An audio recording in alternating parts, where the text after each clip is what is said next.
Alright, so I'm seeing a lot of posts in the Tundra forums about should I get a hybrid? Gas prices are crazy.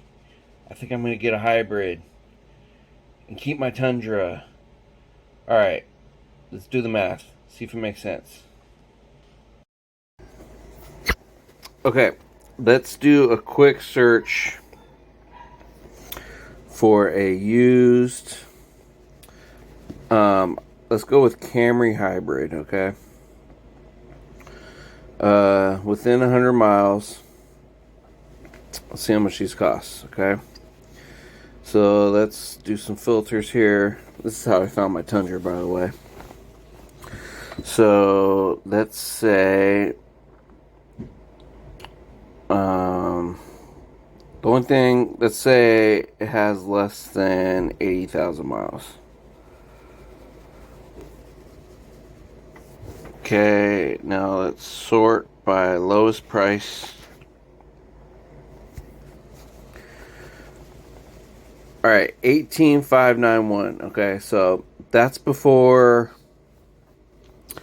tax, title, license, all that bullshit. Yeah, you can negotiate. So let's say you're able to get it out the door for 19 grand, which is optimistic. You know, they come down. These cars are going to be in super high demand. They're not going to negotiate a lot. So you drive to Squarefield and you plop down 19 grand for a Toyota Camry hybrid, which gets 52 mpg. So let's see how long it takes you to recoup your investment.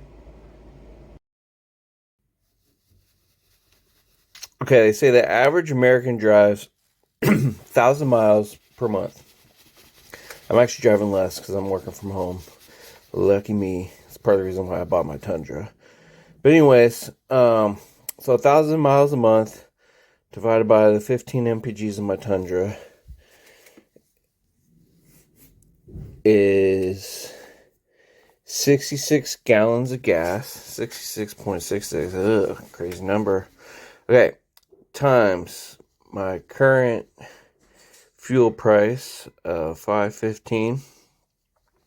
So that's $3.43 a month for the Tundra. So now in the Camry, we take that 1,000 miles divided by 52 mpgs. You go through 19.2 gallons of gas times 5.15. So that's going to cost you 99 bucks. Okay. So the Tundra costs $343. Camry costs $99. So that's the difference of $244 a month. Look, I don't even think that will cover the payment on a $19,000 car.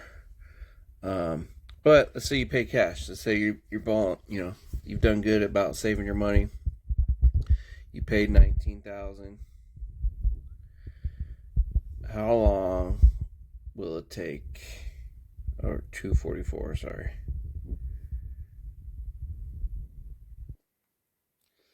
77 months.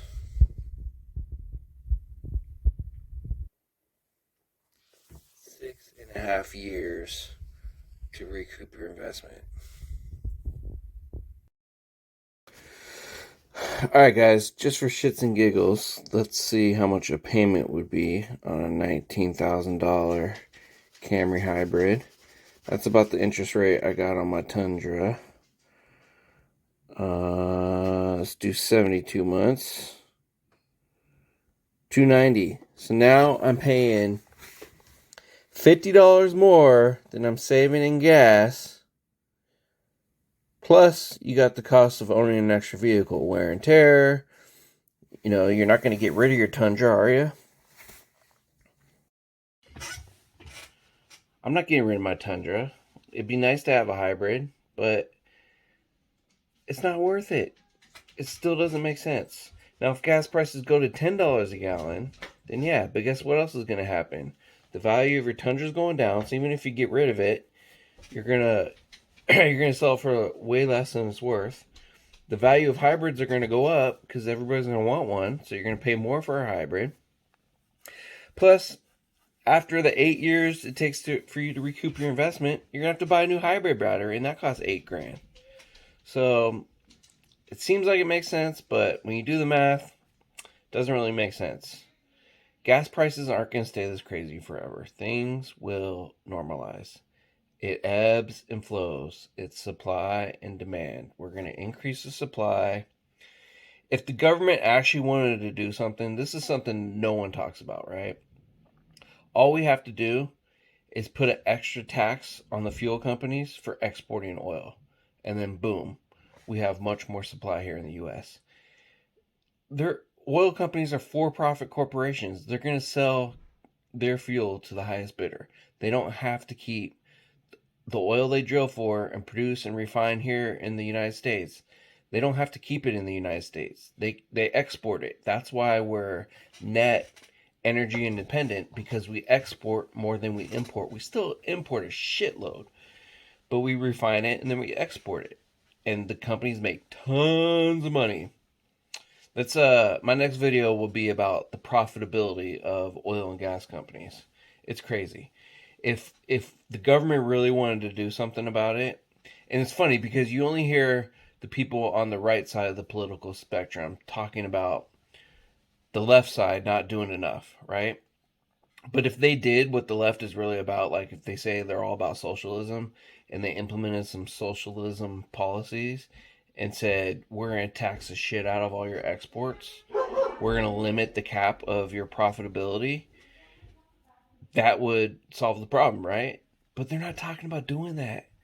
The left and Biden, they're all like super center. They're all corporatists. They're all about helping companies maximize their profitability. They're not socialists. Don't believe everything you hear, guys. So bottom line, gas prices will come back to normal. You bought a Tundra for a reason. I bought a Tundra for a reason. It doesn't make sense to go buy a hybrid. If I wanted to save money, I would have bought an electric or hybrid if I was worried about gas. I don't have to drive anywhere. I'm here in my bedroom. This is my office. I'm, taking a break to make this video for my work day. I don't have to commute. I don't really have to go anywhere. I can take, and that's part of the reason why I bought the truck. When I do do stuff, I want to be able to throw stuff in the bed. I want to be able to take the family on excursions. We got the minivan that gets better gas mileage. We could use that too. So I'm going to keep the mileage low on my truck and keep the value and resale value of it high. The resale value of it in the short term might tank, but I'm not going to sell it anytime soon. And, I'm going to have a 21, which is the last V8 Toyota made. And I'm going to keep the mileage low. So the resale is going to be high when gas prices normalize. I'm not worried about it at all. And no, it doesn't make sense to go buy a hybrid at this point. Gas prices double, and the price of hybrids don't go through the roof, but they will. We'll revisit this conversation then. But right now, don't panic, guys. Doesn't make sense to go out and buy a hybrid. You didn't buy a hybrid before. You bought a Tundra, just like me. So we deal with it, right? All right. Take care. Be safe, everyone. Talk to you later.